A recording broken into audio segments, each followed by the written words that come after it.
All right, Al Milgrom. You all know Al Milgrom. Thank you. Appreciate it. I hope you know Paul Kupperberg. Yeah. Hey, Paul. And that guy over there, he's a Machio. He's a No, Macchio. Machio. Right. The actor is Macchio. This guy here, Macchio. Well, we like to call him Machio. Or you can just call other him name. Ralph. Well, you can just call, but you don't have to call him. Ray Ray J. Ray J. Right. You don't have to Oh. call me Johnson. Does anyone remember that? Okay. I do. Yes. This old guy also does. Everybody with gray hair remembers Ray J. Johnson. This is silver. I don't know what you're You doing. can call me. Yeah, blonde. All right, this is supposed to be the death, the rebirth, the death of the rebirth. panel at convention. Oh, that too. Leave it at death. the death of the panel of comics, or the comics panel. Either Comics way, panel. I get it. yes, Yeah. comics panel. Yeah. All right. So seriously, I have no idea what this panel is supposed to be about. That's okay. I saw the title and I was like, oh, thanks, Mitch, for putting me on this. Thanks, Mitch, for putting me on this. So the comics industry has died and reborn and died and reborn I think I Many can count about times. 4 times. 4 times. Seriously, when I got into the business, I started professionally in '75, but I started hanging out around these guys in DC Comics at about '72, and I remember sitting in and listening to guys like Bernie Wrightson and Mike Kaluta and Howard Chaykin all talk about how comics are dying, and they'll do this for a couple of years, and when comics die, they'll go on to other careers in illustration or whatever they wanted to do. And, and they weren't joking. Everybody was convinced the business was dying because newsstands were closing, sales were down. In the early 60s, they were talking about canceling Detective Comics that was selling just under 500,000 copies a month. Do you feel that's true across the board, Marvel and DC? Because we got a couple of Marvel guys more than DC. Yeah, no, well, there was, but I don't know what I'm assuming the conditions were pretty much the same at Marvel. Yeah. Well, I mean, First, can you guys hear us? The mics are good. I can't tell. it carries very well in here. Good. I hope. Does it? Yes. Hello. All right, good. Yeah. All right. Good. You can use the mic, Vinny. Well, I figure it's there for a reason. What year was this we're talking now? 75, 76, Okay. yeah. Well, Ralph says 76 is when he came in and everything went Yeah, down, that's too. that's sure. Yeah, They right. said Ralph's in the business now. Kiss it goodbye. It's over. We even heard that at DC. Yeah. Oh, We didn't yeah. know who the hell he was, but we heard it's over. They hired him. It's over. It's done. Yeah, but I mean, there were always rumors of the industry dying, but it's been going continuously since they started it back in the 30s, I guess. Yeah, 30. So my first job in comics was I was a background inker for Murphy Anderson at DC. I don't know if Murphy, terrific cartoonist, drew beautifully. By this time in his career, he was doing more inking than penciling. Over Carmine, he inked Carmine on the Flash and Kurt Swan. Yeah. And Kurt Swan, that was my first job. I sat down next to him at DC, and he handed me Kurt Swan Superman pages to ink the backgrounds on. And the first half hour, I was just sitting there going like, But then I settled down, and it worked fine. But yes, Murphy said, Alan, the industry's dying. Are you sure you want to do this? Which is a hell of a way to get introduced to a job. This is a dead end, kid. And I said, no, I really, I always wanted to do comics. I really, that's my goal in life. I didn't, like the guys in the 40s, they wanted to be writers. They wanted to be illustrators. Comics were a way to make a living until they could get a good job, But meanwhile, a lot of them made very nice livings during a very, difficult economic period in the country. And so the rumor was, yes, comics it was a downhill trend, and it was going to end. And in fact, I worked for Murphy for almost exactly a year, at the end of which he had gotten a government contract to do PS Magazine. That's the Preventive Service Maintenance magazine for the Army. And he had worked previously on the magazine with Will Eisner, who's one of the all-time great cartoonists, and Murphy was a big fan of Will's work, and they got along great. They worked together, and Will had done this magazine for years and years. I don't know how many, and he decided to give it up. And so Murphy was very familiar, and he put in a bid, and he got the contract. And so he was leaving comics for the time being, and he asked me if I would like to come and work with him. He liked me, I liked him. He found that I did an adequate job, I guess, and I said, Murph, it's not, my heart wouldn't be in it. I really want to draw comic books. And he said, well, but for how much longer? And I said, well, yeah, but I'd rather draw Superman than how to take apart an M1. So he left and for a while, and then somewhat ironically, the comics continued to flourish because of the advent of the direct sales market. We'll go into that in a minute. But meanwhile, he did preventive service. He did the PS magazine. I don't know exactly for how long, but the next time it came up for a bid, they take the lowest bid because that's the way the government works. That's how they get those $800 toilet seats, I guess. And he lost out. Somebody underbid him. And within a matter of months, this other outfit, whoever they were, had completely screwed it up. They couldn't make a deadline. They couldn't get the stuff done. The Army came to Murphy and asked him to come back and take over the magazine because he did a great job. And he was a proud man, and at this point, I think a bit bitter. And he said no. So he came back to comics, and I was already still there. So, and I had a nice 40-year or so career, and we all did pretty well. But let's talk about what saved comics at that period. Take it, somebody. Do you feel it was the direct market? Yeah, Yeah. no question about No that. question, absolutely. Yeah. I mean, that was Phil Seuling. Yeah. There Phil Seuling and Sal Harrison at DC. There was a kind of form of a direct market in the underground comics for years. These guys always sold directly to the head shops. That guy went around the car and said, take 10 copies of it, but that was really the beginning of that kind of market. And Phil Seuling, who ran the New York Comic Art Conventions in the late 60s and early 70s, had the idea of just, he's also he also owned the comic book shop. So he wanted to sell the new comics. So he made a deal with Sal Harrison at DC, who was president of DC at the time, to buy copies directly from them on a non-returnable basis, which is, pure money as far as the company is concerned, because If I may, you may. the way it worked with newsstand sales, it was the biggest racket outside of Vegas. I mean, I'm telling you, I shouldn't say that here at a casino, maybe, but nonetheless, Well, the deal was the distributors would distribute the comics to various and sundry outlets, drugstores, mom and pop stores, wherever the newsstands in the big cities. and so candy on. stores, remember candy? Candy stores. No, I don't remember. But they existed back then. And these stores would have them on the rack there for a period of time. And any copies that they sold, they would make their profit. And then any copies they did not sell, they could return them for full credit. So if they gave them, say, 100 books to sell and they sold 80, they would then get credit for the 20 unsold books. And in the olden days, they would actually return those unsold copies, where I guess they would be Pulped. eventually, yes. And, everybody said, that's a lot of work. We got to schlep them here. We got to then take them back, and then we got to send them somewhere to be pulped. They said, yeah, you're right. It's too much work. Just tear off the covers and send those back. And they did that for a while, and that became burdensome.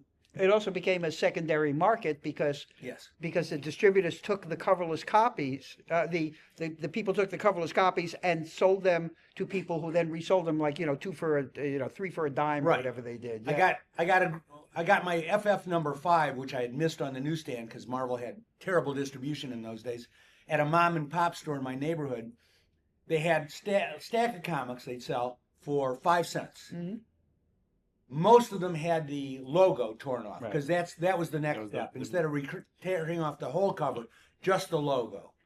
Why that was easier, I don't know. It wasn't easier. It was less to mail weight, back. yeah. Yeah. Stick it Ship in an back. envelope. So, Mm. but I happened to, the FF number 5 was sitting there, pristine, cover intact. There were 2 of them. I bought them both for a dime. Anyway, Jack Kirby, Joe Sinnott. Anyway, That's right.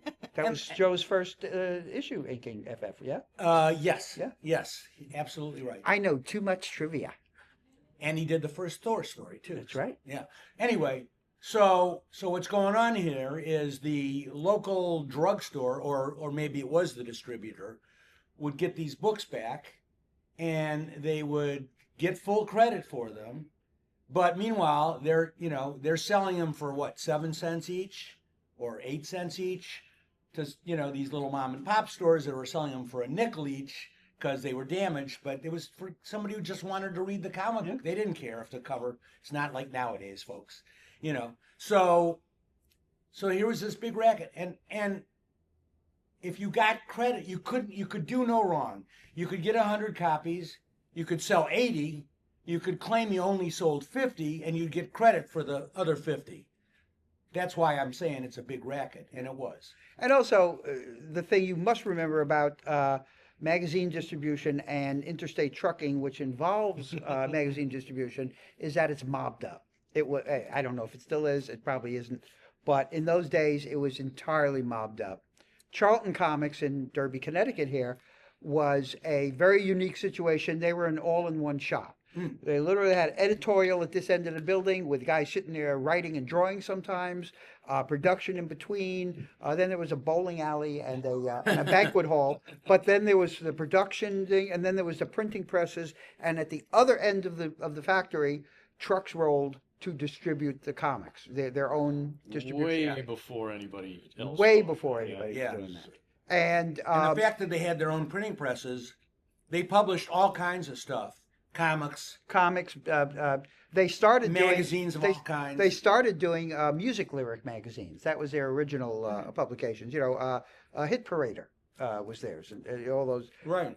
Back before the internet, if you want to know the lyrics to a song, you bought a magazine that had song lyrics in it.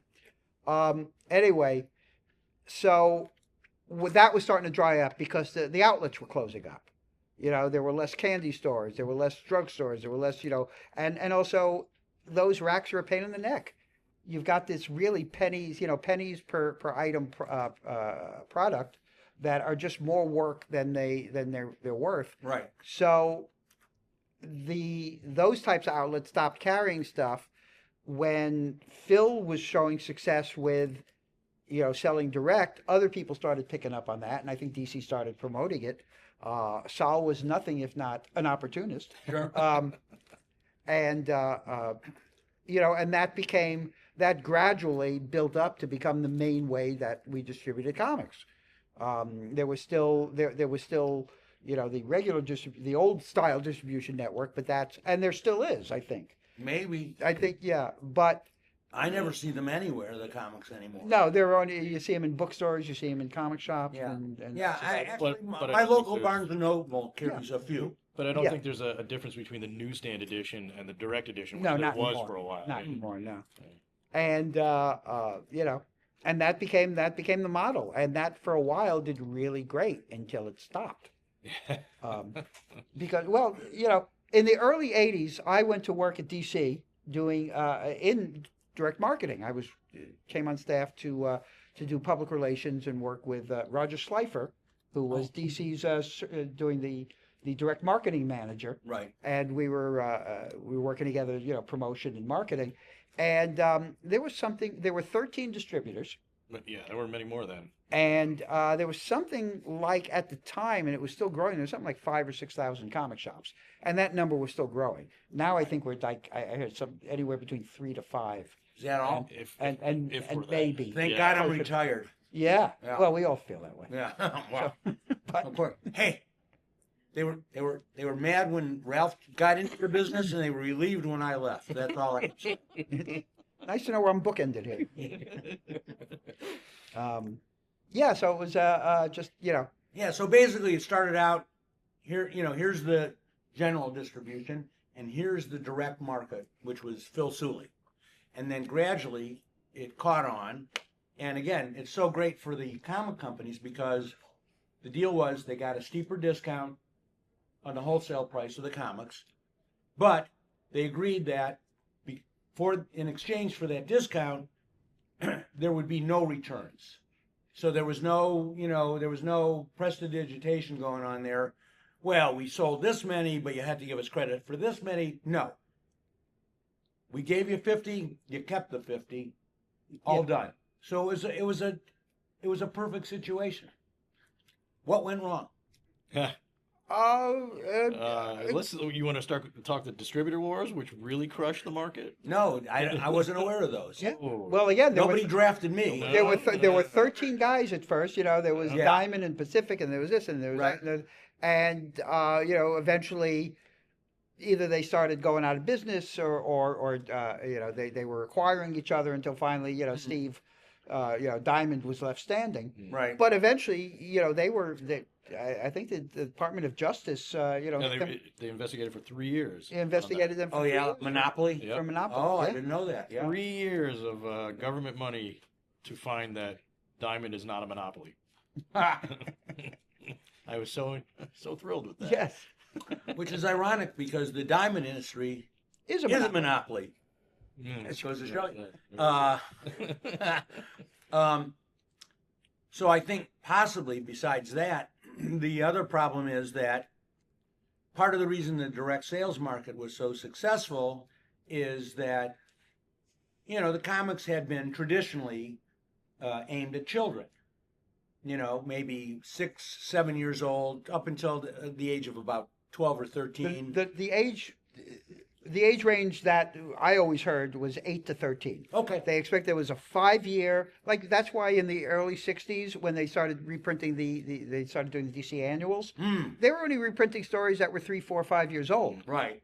A, because they didn't have prints before then, it was all metal plates, so they didn't have, but B, because as far as they were concerned, the kid who originally read that story, in 1958 wouldn't still be buying an annual. He'd already timed out of the market. Right. So it was all new to the kid. I mean, I Yeah. remember getting those annuals. they were brand new. I was thrilled. Absolutely. They were so thick. 80 pages. 80 pages Bro. and stories I'd never seen before. Best comics ever. DC's 80-page I love science. The those, yeah. Superman. They had a series of Superman annuals, Batman annuals, Secret Origins annuals. Oh, that was a good one. That The had the best. challengers. I Yeah, believe, in yeah, that yeah, one. yeah. Yeah. Yeah. So, So the market started to age because all these, kids, I think in great part thanks to Stan Lee and Jack Kirby and Ditko and the Marvel guys, because Stan took a slightly more Oh, sure. mature approach to the material. All of a sudden, I've been rereading a lot of stuff, not rereading, reading stuff online from the 40s. There's a site called Comic Book Plus. Yeah. You familiar? Oh, yeah. It's they have available online for your viewing pleasure. All this stuff from the Golden Age all the way through the 50s, some of it even up into the 60s. It's all public domain, so they're not stepping on anybody's copyright or anything like that.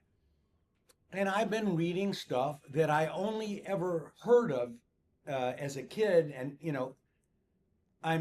some great stuff and some crap, but a lot of really great stuff. But aside from the stuff that's really outstanding, a lot of it was so formulaic. The hero, if it was superhero stuff, for instance, the hero would he'd run into the bad guy would beat him. And then he'd go out, and the next time, and it would see more of a draw. This time the bad guy didn't get away with the loot. And then the third time the hero would win. And you didn't know anything of, you knew who the hero's secret identity was. You knew, if he had a girlfriend and she either did or didn't know his secret identity. And if there was a kid sidekick, you knew, but there was no personality, nothing to do with real life or everyday stuff, which is what Stan picked up on. Right. And said, what if you got superpowers and your life wasn't hunky-dory? Which was mostly the case with the DC characters. Sure. So he ran with that, and it was, people it resonated with them.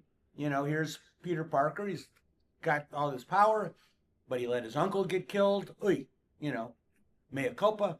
And then they're struggling to make a living. They got to worry about making the rent and stuff like this. Unheard of in the DC universe. Yeah. Or Different any of the type other previous Sure. universes. No, as far as that goes. it was several years before you saw anything comparable at DC. I think the only people doing anything close in the '60s, actually the only person was Arnold Drake, Oh, Doom Patrol. Doom Patrol. Yeah. Yeah, I mean, Yeah. yeah, that was very That was very I Marvel. enjoyed that book. Yeah. Yeah. And that came out. Doom Patrol came out virtually the same time as X-Men. There were And there were a lot of similarities, there was a- weirdly enough. 3 months difference in time, but if you know anything about the scheduling and the way things work, Yeah. pure coincidence. Yes. It was could- one of those serendipitous things Yeah. where you swear somebody was ripping somebody off. Yeah. In this case, I guess it would have been Marvel It would ripping have off Marvel DC. ripping off the, yeah. But because the stuff was done so much ahead of time, unless those guys were meeting clandestinely and said, "Hey, why don't you rip off my new book?" No.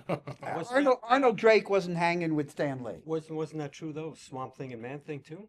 Yeah, There's a lot I of mean, And Len that was Wein that and was Jerry Conway and were roommates. and Yeah, Len, they were roommates. and they were roommates at the time, and they didn't know what they were doing. No, they actually, I think what I seem to recall is they both came back and said, "Hey, I'm writing a swamp creature." Really? Me too. It was Right, really. I think it was that type of thing. Well, Yeah, that, and sometimes there's eras in TV where 3 different networks come up with Yeah. 3 very similar concept shows. Yeah. Or So- movies. Yeah, no, Yeah, I mean, and movies, sure. yeah, Yeah. no, ideas I are. mean, yes, they Something they to will eat with they it. will light onto a trend Oh yeah. Yeah. and say, "Oh, let's do 12 of these." But in this case, weird Coincidence. Coincidence. Yeah, I mean, and if you think about all the tens of thousands of comic book characters that exist, coincidence is Yeah. not, Yeah, there's enough of it that it was bound to happen, Yeah. sort of kind of thing. yeah. I did a swamp creature for Warren, as a matter of fact. Yeah. But it was clearly The Heat. already influenced. No, it was not the Heat, which is clearly what they were doing, But no, I did Marvin the Dead Thing, if you ever heard of that one. I did it as a one shot, and apparently they made it into a series. I wrote one issue. Which is about all the writing I'm capable of doing. So All right, let's put it this way. So comics have died, sort of, and then been they reborn. were very ill. Yeah, But they've they- been, But they So never died. right. Yeah, the comic shop model made them more easily victimized by economic trends as well. Sure. I Because guess. these stores, ask most comic shop owners, they're on small margins. Even Very though even though it's $4 and $5 comic books, they're still working on relatively small margins. So these places, and most guys were, they didn't even have cash registers. They were. I would go into comic shops when I was working for DC and they would have cigar boxes instead of cash registers. Well, wait, they didn't have the 3-pocket conventional shirt for 5s, 10s, and 20s. Oh man, I got to get one of those. Yeah. Oh, that's nice. There's the Give me that. 10s right there. That's nice. Custom made for the convention circuit. Thank you very much. That's I just put all my money together like they belong that way. No, you can't have them mixing. Oh God. 20s and 10s. What? No. Let's put it this way. This too.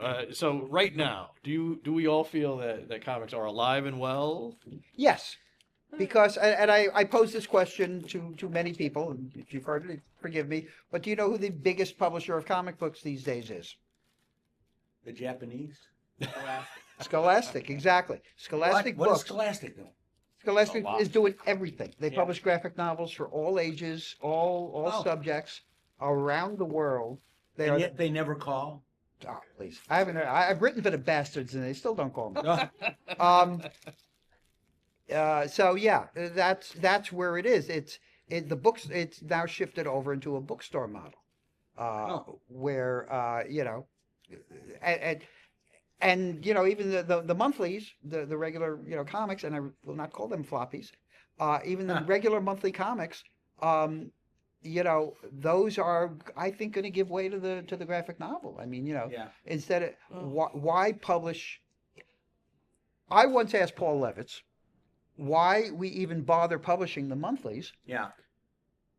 if you got, the trade every 6 months. And he said, well, it depends on which economic model you're using. But as far as we're concerned, we publish the monthlies. If we make a few dollars, we make a few dollars. We also get a few extra dollars for the advertising. Yeah. And that, that helps. But then when it comes time to publish the trade paperback, our cost is Minimal. Yeah, it's minimal. very Right. negligible. You've so already that- paid for all the you editorial. already paid for the editorial. Yeah. So, there was an economic reason to continue publishing the monthlies, but I think that's less and less because, advertising is most ads in comics that I've seen is All in-house. Yeah, Yeah. a lot of that. Yeah. Well, slightly tangential, and I'll try to be gentle.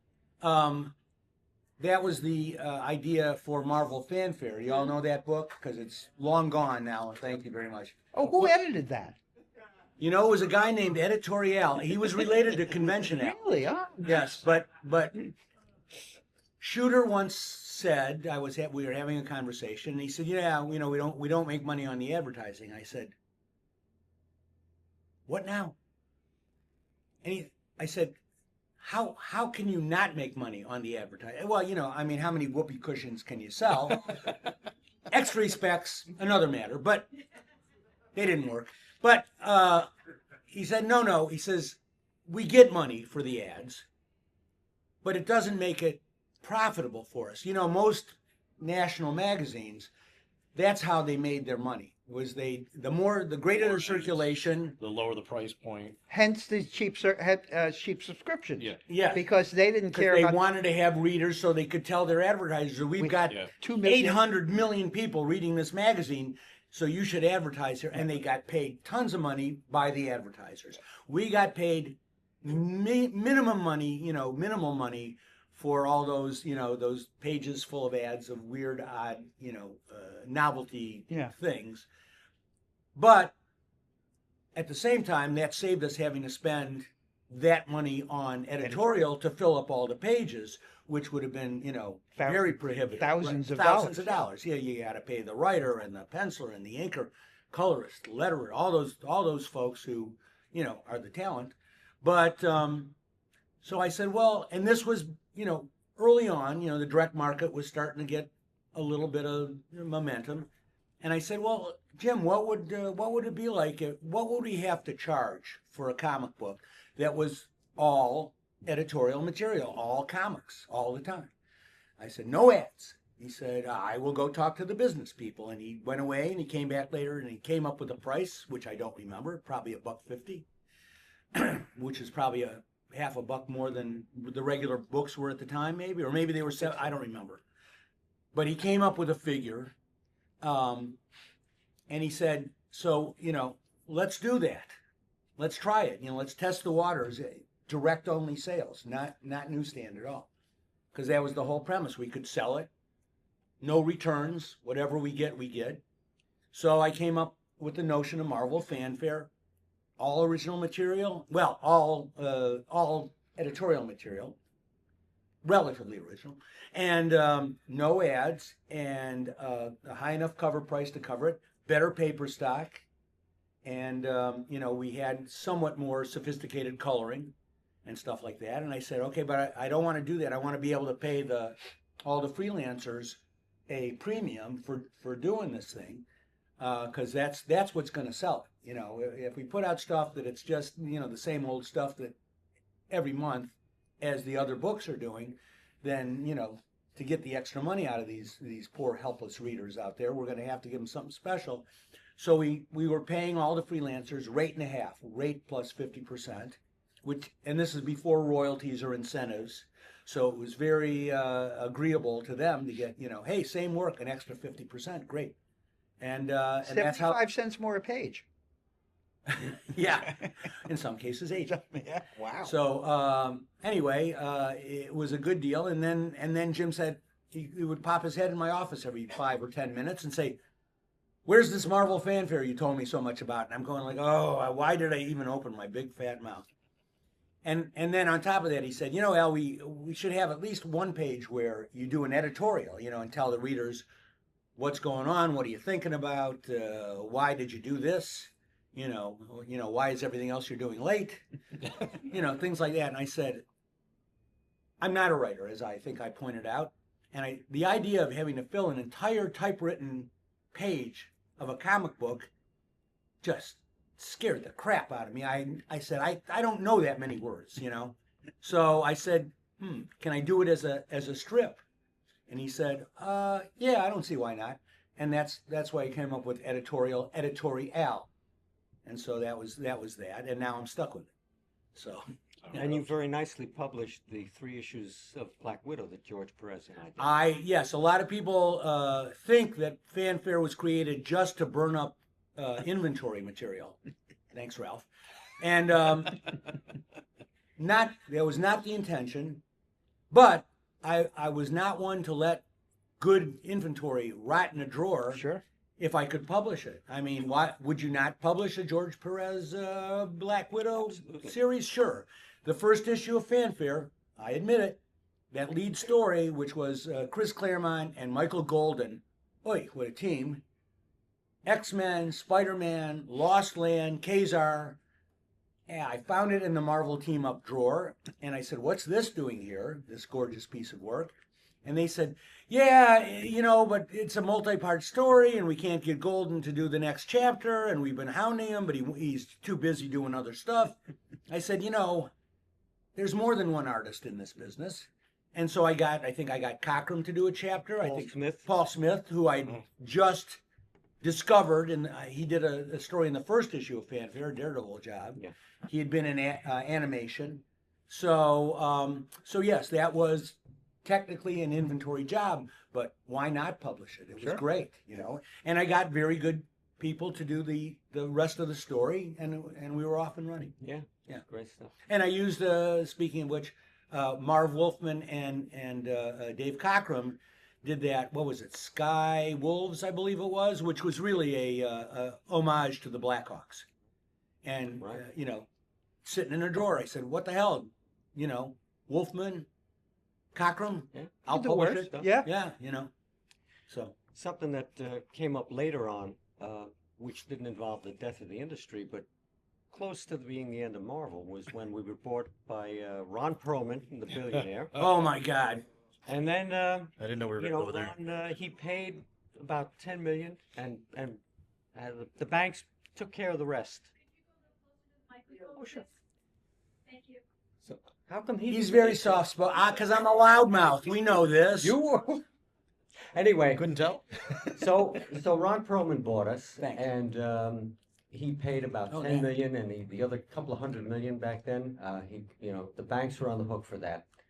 So eventually, what he was doing was he was taking the profits from Marvel and he was using it to prop up his other failing companies that he had, like Max Factor, Coleman Lantern, things like this that were not really making money. And then eventually he decided, I'm just going to leave this company. So he left the banks on the hook and he left us in a state of bankruptcy. And then you had a fight between him, who I guess he wanted to hang on for a while or something. He wasn't sure who he was going to sell it to. We had Carl Icahn, well-known corporate raider. And then we had Ike Perlmutter, who had Toy Biz, because they had a great relationship with Marvel with the toys. He didn't want to let that That I did not know, yeah. And a literally, long history. every day that we came in, we were not sure whether there was going to be door was boarded up or who owned us. We would come in one week, one group of people owned us and they had a whole set of rules. And the next week we come in, it's another whole set of rules.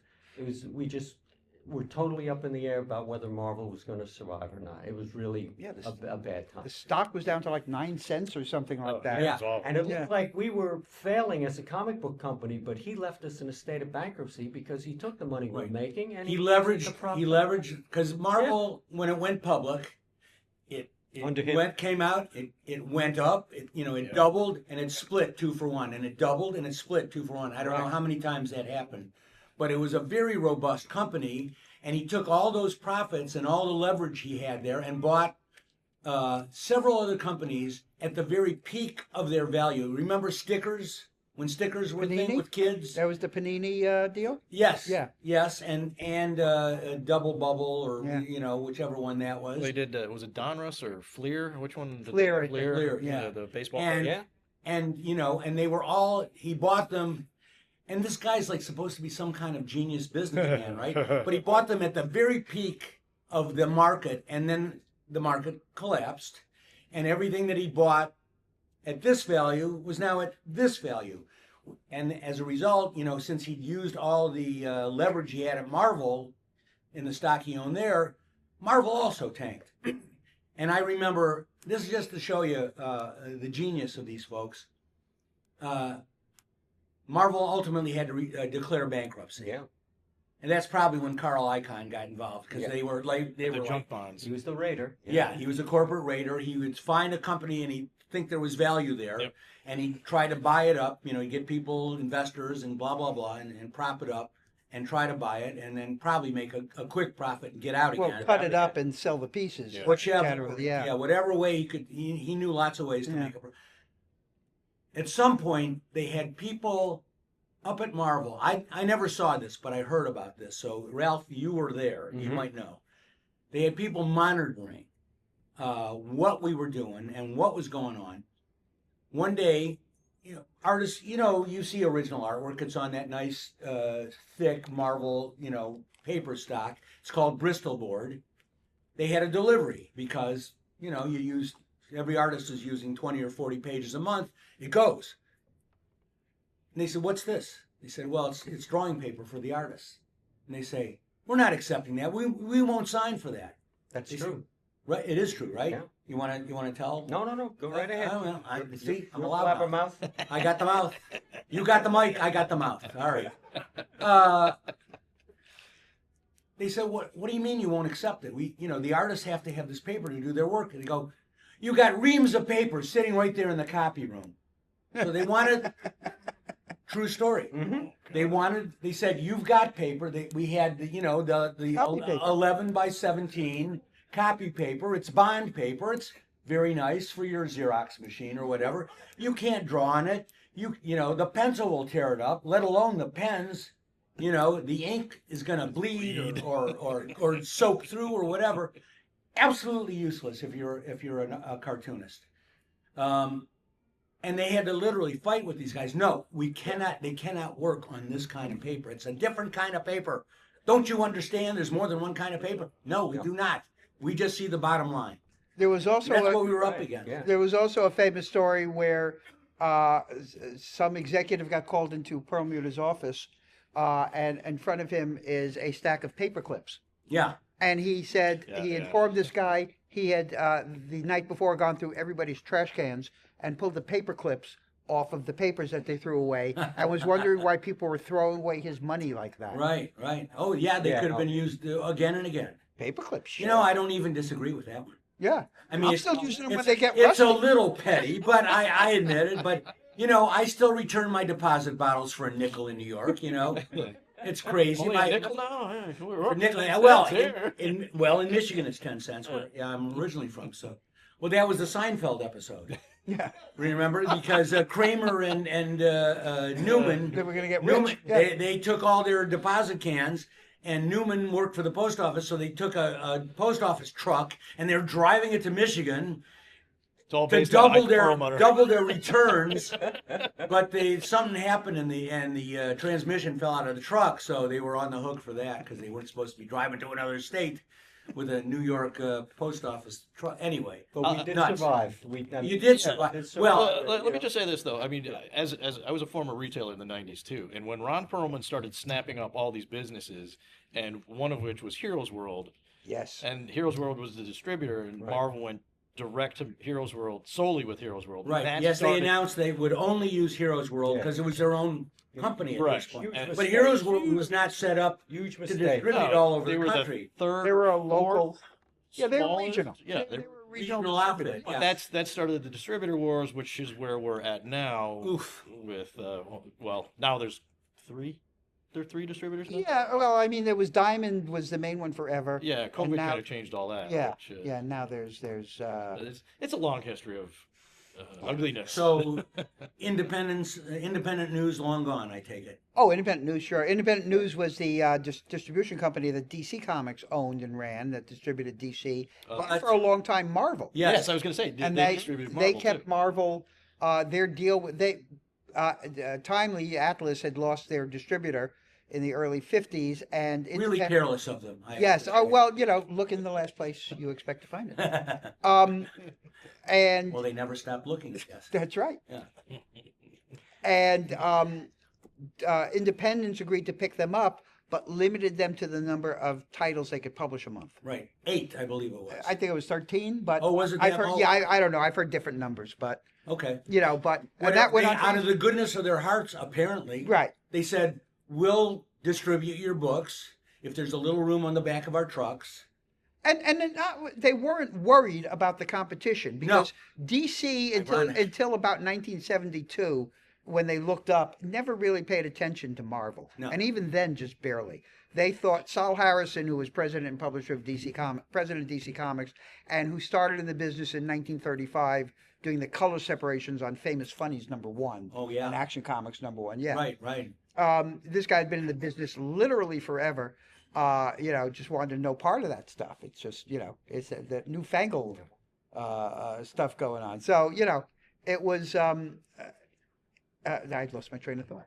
Well, we were talking about the fact that Independent News was right. distributing Right. DC, So- and again, in an act of generosity, I guess, Marvel also. It wasn't generosity. It was again, they weren't really worried about the competition. Right. But if they could keep this small, this company small, and Right, keep them down, it's to their benefit because Well, it's they- all about rack space. Yeah. Yes, and, Right. and it filled up the trucks.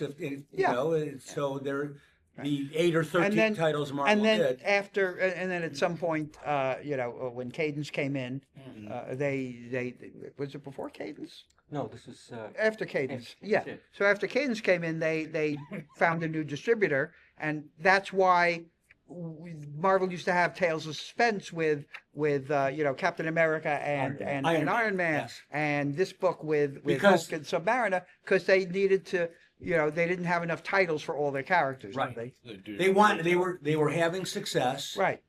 They wanted to expand, and DC Independent Distributing said, "Oh no, we have the deal. Yeah. We'll give you this many, but no more." And they found, as you say, another distributor who said, "Yeah, we'll take all you got." And so suddenly, all these split books with 2 characters. They all got their own books, and they came out with more and more stuff and expanded exponentially. And And then we get to the mid '70s where we had the implosion. when I was hired. I told you it was you him. caused a DC implosion. I told you it was him. Explosion, but I caused that. Well, the thing is, everybody. Wait, I talks was up there too. Everybody, that's right. We were two of the That's right. 2 of the 5. DC hired me, and within a year, I broke them. We were 2 of the 5 people laid off in the Yeah. in the Well, implosion. you, me, and Hama, and who else? Yumi Hama Somebody in the in production department. and I yeah. forget who else, but yeah, Hmm. yeah, I was assistant to the public relations director at the time. And they kept you on at Marvel. Well, yes, Yeah. yeah, But well, Marvel also had a crisis. Well, I was gonna they say- couldn't get rid of Ralph. He was there so. that's the can't. crisis. they still can. Ice Ages came and went. And I was still Ralph's still- like the roach in the corner. They can't kick him, and they No, they can't get him. The The Survivor. there's been a rumor that's gone around, and I think it was Jim Shooter who said that it was Star Wars that saved Marvel in the 70s. Now, He I told was me that. working there, and Yeah. I worked on those first issues of Star Wars with Yeah, right. Roy and with Chaikin. Yeah. And we never thought, it was going to be this blockbuster, spectacular, Well, you know. you couldn't have known. Nobody could have knew. known. But did you know? Whether that one book was actually saving Marvel, I don't really buy. Well, Jim told me the same story. Go ahead. How Yeah, many published issues do you know of how many different print runs of that for Star Wars? There were countless print runs Yeah. of that, yeah. So it just made an incredible amount of money. And Yes. this is a time where did the companies keep their records of sales because it was different with the Oh, They were yes. I know.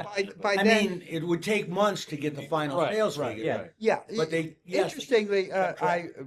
I've been doing books of interviews in the last few years with people in the business. Excellent book. And thank you. And Don't talk to me. I want to talk to you. We'll do an interview. I'm doing more of them. Don't worry. You're doing Yeah, it. Ralph, I why did you kill Marvel? That's- You're responsible, right? I think he's telling us there's 10 minutes. Oh, Okay. Okay. we got. Um, Thank Again, I'm lost. I lost myself. Sales figures. No, Sales figures, it right, says Star right. Wars saved When- the company. when- Maybe. Paul, in my interview with Paul Levitz, he was talking about how, you know, in 1973 or 4 or 5, you know, when he starts getting to the business end of things, and then Jeanette Kahn came in, and she, you know, she kind of took him out of editorial and said, you know, you got the brains for this type of work, and was training him to work to be in the business end of things. He said he got in touch with the company treasurer and said, you know, I don't have profitability statements on our titles, on Yeah. individual titles. And the guy said, well, we don't need those. What now? Well, their feeling was, we sell shirts.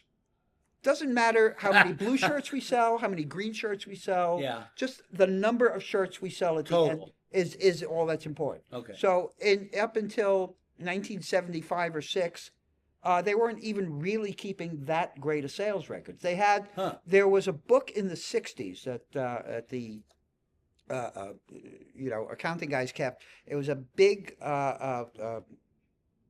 book with each page was a month of the year, and they had photographs of each cover that DC published that month. Okay. And underneath it was all the sales figures, Okay. the print run, the sell through, and all Yeah. that. Right. But those weren't, you know, those didn't show the P&L and all that. Those were Right. just raw numbers that were useless. Really. Profit and loss. Yeah. Mm-hmm. And, Yeah. you know, so really, until Paul came into DC, they weren't even keeping track of what was selling and, you know, whether or not an individual title was making any money. That's crazy. Yeah, That's right. Was Marvel the same way? Do you know? Oh, I think similar. Yeah. I'm sure. Yeah, It was Really? the business. That was the way. Some Just the business, way it was, right? right. Crazy. You know, Well- comic books is huge business. Comic books, you know, controls movies and televisions these days. But back then, it was a penny ante slum Tom business. DeFalco always said it's a business where you string nickels together to make dollars. Yeah, And, Okay. and he was right. yeah. Now, Wait, something, Tom go was ahead, making go- dollars? Tom was making.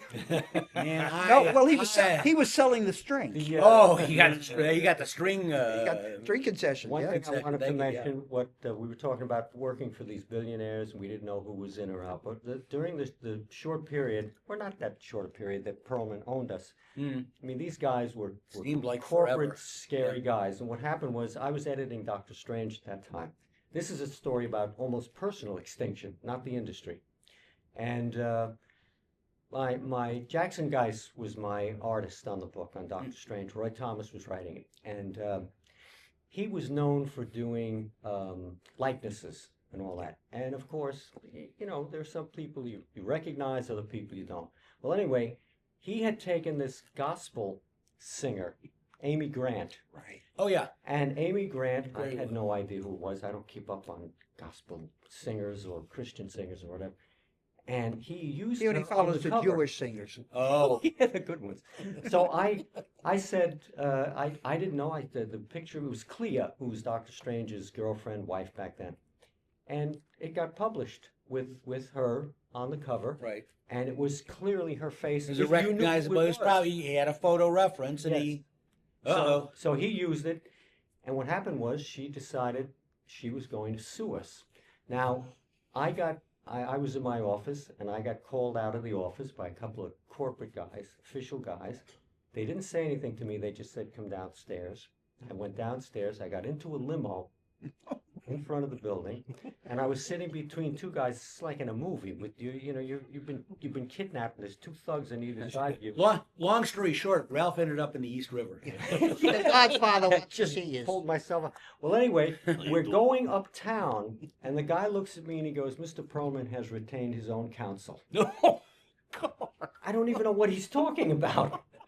So we get to, I guess, where Perlman's headquarters are or something like that, and these guys lead me out of the limo in the pack, and I'm starting to shrink. I look, 'cause I don't know what's going on. We go in there, and I said, could you they put me in a room, and I thought I was going to get the spotlight in my head. And I'm just sitting there. Nobody else from Marvel came up to help me or do anything. And so the guy says, Well, you didn't know what it was about. I didn't know what it was about. Right. And How could we finally, help you? the guy it tells me, he finally says, he goes, you're aware that we're being sued by Amy Grant. And he holds up a copy of this book, like this accusatory thing. And I said, who's that? And he says, This is Amy Grant, the gospel singer. She's suing us for $23 million or something like that. And I said, listen, I'm sorry. I know we're not supposed to do likenesses, but I don't know who this is. That's no excuse. No excuse. No, no, That's no. no excuse. So what they did was they marched me back out, put me back in the limo, me back to Marvel. I went back upstairs and I thought, well, by the end of the day, I'm going to hear something from these guys like, get out. Right. It didn't happen, but I found out later she did successfully sue Marvel, and she got the profits for that issue, and she sued Jackson Geiss, who was the artist that almost put him in bankruptcy. Oh no, I She sued didn't him know that. personally. Yeah. Really? Wow. She sued him personally. Oh. Once again, as Al said, they couldn't get rid of me. Even Perlman couldn't get me fired. So I managed to hang on there. But that Even was the a East horrible River story. couldn't Even take East you out. River, I pulled I- myself out. So that's how bad things were and how scary they were. But they didn't want to give me any information. They No, just, that's so weird. They probably assumed you knew, yeah. right? But Who's Amy Grant? I've heard of her, but I don't know. I wouldn't. I wouldn't know her. I still wouldn't know her if I No. saw. I've No. never even heard that story before. That's No, I anything, never anything either. about that's, that. That's kind of That's a fascinating. personal extinction story. I was Ralph's going, oh, it was a nice career. Well, when I was editing Wonder Woman. It was during the John Byrne run, Oh, and there was so a sorry. stop it. I There didn't was even know John did Wonder Woman. yeah he did. Oh, he did? Like I believe you. I just don't. I didn't know. He did her. yeah. Like Ralph didn't know Amy Grant. I didn't know that. I didn't. We didn't use Amy Grant in Wonder Woman though, because we didn't want to get sued. So Oh, never mind. So we did one of the storylines we did was the death of Princess Diana, and she comes back as a goddess and the whole bit.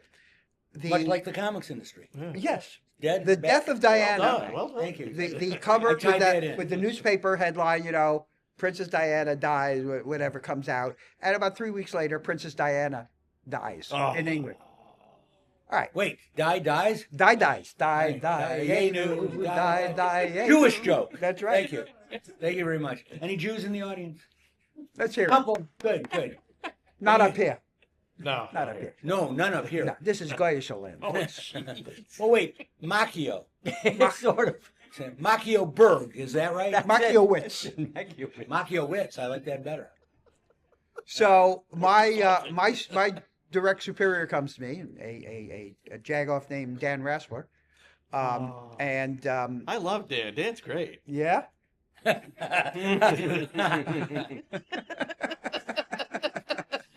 jagoff named Dan Rassler. We're getting too inside baseball now. What part of Jagoff didn't you understand? I wanted to repeat The it. Jag or the off? And he comes here, he goes, Another guy I don't know. Yeah. he says, "How did you let this happen? Oh, that's a shooter question. How did I let this happen? I knew we had the cover coming, so I arranged to have her die. What are you asking me? Now the CIA's looking into you. How did I let that? I swear to God, that was like I laughed in his face. I couldn't help it. It's like Does Here's- he and not, he was your does favorite he not person? know how comics work? he was only a senior editor at DC Comics. How would he possibly know? How could he know that it was done like 6 months ahead of time? Yeah, You stupid son of a Jagoff. Jagoff. Jagoff. Here's your tag out. I'm All right, sure. I'm sure his family loves him. We got like 5 minutes Oh, left. I've Does got anyone stories want to about ask any that too. questions? Gotta ask me about Dan. Come on. Yes. No, No, go ahead. I'm just wondering, and this is for Ralph. Was it true that Marvel got rid of a single EIC and they were 5 editor-in-chiefs when Perelman was running the place? And what was the purpose for that? No, this was afterwards. What happened was the president at that time, Terry Stewart, had decided he and Tom DeFalco weren't quite getting along, as and Tom left, and Terry said, yeah, let's try something different. So he was probably looking at the mafia and thought, how about the head of 5 families? So instead of having one A editor-in-chief, lot of capos. right? He went through thing where they hired 5, not hired, took from the editorial staff Staff, right? 5 people. And they became editors of separate departments. And it was something that just didn't work. And then eventually they went and Bob Harris became the editor-in-chief. But And that no, didn't that is work. true. Yeah. That is true, though, that Terry Stewart decided, now this was not a Ron Perlman thing, this was Terry Stewart going, let's, after DeFalco, he had a little bit of a sour taste in his mouth, although Tom was a fantastic editor-in-chief. They just kind of Yeah. butted heads on a lot of things, business issues mainly. And so he That said, kind of proves that Tom was a good editor-in-chief. doesn't Yeah, it? right. Yeah, right. well, So- I think what Terry was thinking was he would have more control Right. if he was to distribute the power among 5 different people, and then he could like go to one at a time and sort of work his will on them. Mm. But it just didn't work. You had the coordination and the continuity was getting all fouled up because there wasn't one guy that you could look at anymore for things. So it just didn't work. Then Bob Harris came in. That's when we had the problems. That's what started with Perlman and all the rest of those guys. Yeah. That we didn't know which day Bob was doing. Every other day he was doing due diligence. He had to go upstairs and do due diligence, corporate stuff that was driving him nuts. And he didn't last very long, Bob. And that was the end of that. It's a little ironic because back in the day, Marvel was Stan Lee, and he was the editor-in-chief and the only editor. Yeah. And most of the writers was Stan, and so on. And then they went through a series of editors-in-chief, Roy Thomas, at some point Marv and Len and Jerry. yeah, and I think one of Marv or Len repeated, I believe, at some point. Could be, I think it So was they got Marv. Jerry, Yeah. and Jerry only lasted about an hour and a half. I think Weeks. Yeah. no, it was longer than 2 weeks. No, No. Well, it was not. It was only Wow. 2 weeks. Yeah. during which time he had me doing cover sketches for Jack Kirby. So you have to question that judgment. But even so, and Archie Goodwin, who was miffed that Jerry got the job because Archie had been around forever, Right. and a terrific editor and a terrific writer, and I think they thought he doesn't want this job. Nobody wanted to. Editor-in-chief. It sounds important, sounds great. It's a big pain in Terrible. Especially Just- back Yeah, then. there you go. there. And also at that time, Al. Yeah.